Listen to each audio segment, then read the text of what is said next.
Hey everybody, welcome to my YouTube channel. It's called Setting the Table, Meal Prep with Dr. Shani, where preparation meets purpose. Setting the table isn't just about what's on your plate.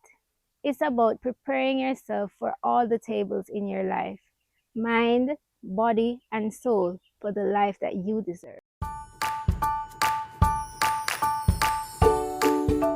Hey everyone, welcome back to Setting the Table, where we're all about preparing, not just for your meals, but for your life. I'm Dr. Shani, and today we're going to be talking about one of the more relatable challenges in adult life, which is meal prepping.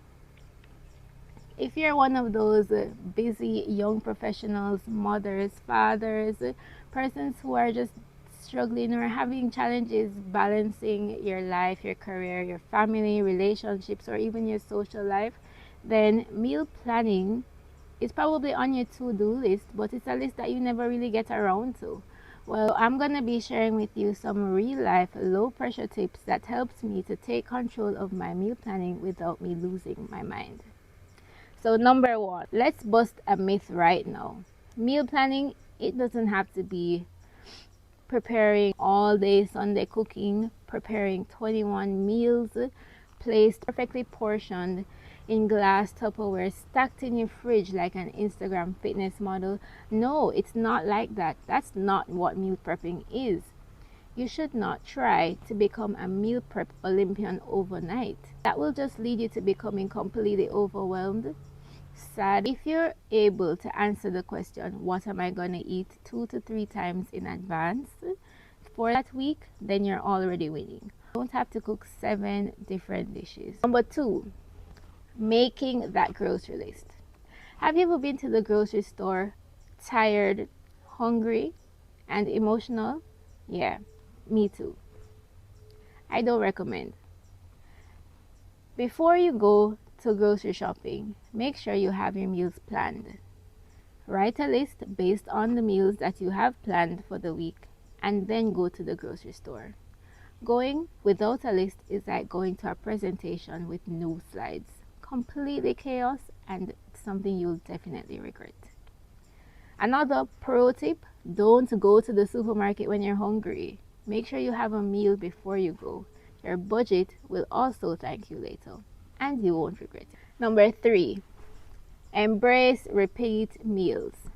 Embrace repeat meals. Repeating meals is not lazy, it is efficient, especially as a young professional or a person that's juggling their life.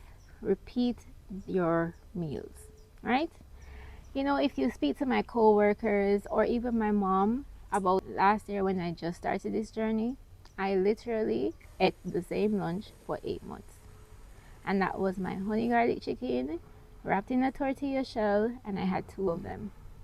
And in the last 4 or so months, I've been eating yogurt every day as a snack. It's a cold snack. It's very refreshing. I just add different fruits for variety, but I absolutely love it, and nothing is wrong with repeating that. You find an item that you love to eat it. It's healthy, you're eating it in the right portions, you keep it, run with it. All I do for my yogurt is that I change the toppings, right? I will have apples on a day, for maybe like a week or so. And when I feel like I can afford it, then I will have some berries, maybe strawberries or blueberries or raspberries. They have a mix at Price Mart that I just buy. And or like how it's mango season now, I won't buy anything. I'll just, eat from my tree, farm to table, tree to table. Yeah, grateful for that. So just be efficient. Just do what works for you when it comes to repeating meals. If you love something, just eat it. Don't watch no face. Some people say, Dr. Shani, let me call me doctor. They say, yo, I don't understand how you eat meals the same thing every day. And I'm like, I'm looking at them like, girl, you're procrastinating. You know why? Because these are the same people that eat fried chicken and rice every single day. They eat chicken and rice every day. If it's not fried chicken and curry gravy, Barbie fried chicken and curry gravy, plantain or the macaroni salad what them give you and say salad, yeah, eat that every day. But when you're procrastinating, choose how you procrastinate and don't procrastinate with your health, right? Don't follow people. If you find a meal that you like and it's healthy, you can repeat it. Nothing is wrong with that. It's not lazy, it's cost efficient, and it's efficient in general. Some people call it batching, but I call it freedom. When I eat a meal or when I cook on Sunday, which is what I typically do, and I cook a little extra and it lasts me until Wednesday, I am so grateful, because then I know that on Tuesday evening when I come home, I don't have to think about what I'm going to eat for lunch the next day, because I know that I made extra on Sunday. So that gives me time for myself. It gives me time so I can watch Netflix, I can spend a little bit more time on the road with my friends or my family. It gives me that extra time that I want and that I value, right? So freedom. Little steps equal big savings. That is the big one thing.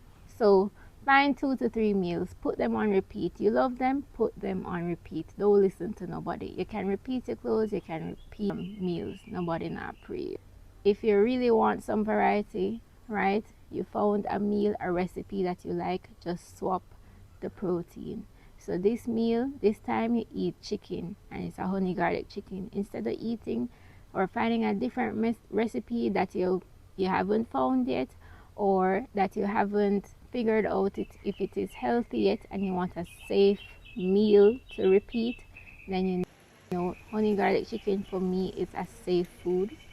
If I want some variety, then I'll just swap the chicken with fish, or I'll swap it with salmon. If you're someone who eats shrimp, you can swap it with shrimp and tweak the spices. You can make it a little bit spicier, put a little bit more Cajun pepper in this one, or if you want a milder sauce, if you want to change the dressing on top of it, instead of having a honey garlic base and you want a mango vinaigrette with a little topping, or if you want to change the vegetables from cooked vegetables to raw vegetables with the chicken and make it into a salad, like a salad bowl instead of the tortilla, then those are ways of making the variety with the same protein that you would have cooked from Sunday. You understand?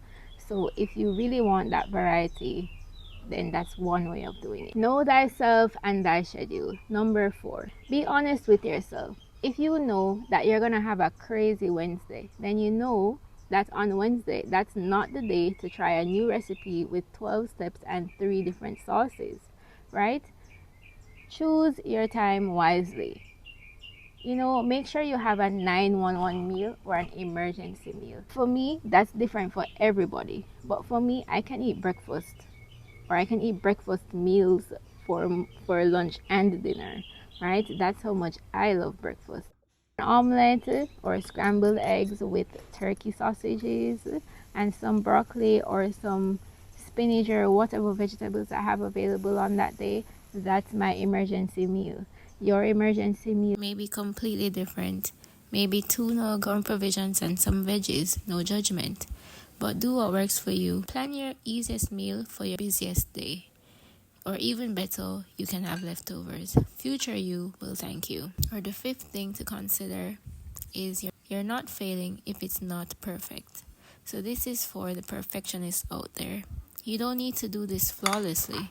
Some weeks will be smooth. Other weeks you'll have cereal and protein bars. The goal isn't perfection, it's progress.